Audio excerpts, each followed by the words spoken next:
Jet Serama, alam mo na maangas at astig talaga. Another day mga kamanok, meron nga po palang nag-message sa akin si Sir Maki Alejo. Ito po yung kanyang katanungan. Paano daw ba gagawin kapag medyo matanda na ang tandang na ayaw ng kumasta?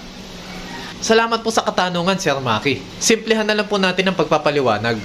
Hindi po nabanggit ni Sir kung gaano talaga ang edad ng manok.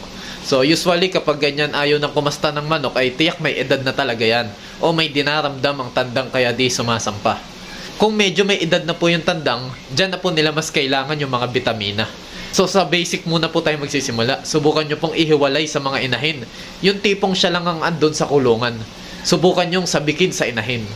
Painumin nyo po ng tableta ng El Toro at least once a week. Tapos salitan nyo po ng Vitamin Pro 357 na tableta din once a week din po.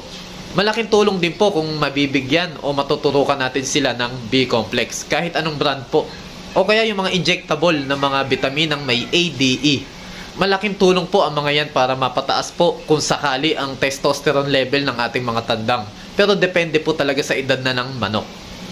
At meron ka din pong last option dyan. If di na talaga magamit ang tandang dahil sa kanyang edad, di na makasampa, di na makaasawa, pinaka-the best na gawin na po dyan ay artificial insemination or AI na tinatawag. Sa Facebook po at sa YouTube, marami pong tutorial ng ganyan. Napakarami pong nag-tutorial ng ganyan. Kaya tiyak matututunan nyo po kagad. Ako po kasi hindi ko po matututunan yan. So yun po, sana po nakatulong po. Kahit konti po, ay sana nasagot ko po ang inyong katanungan, Sir Maki Alejo. Jet Serama, alam mo na maangas at astig talaga.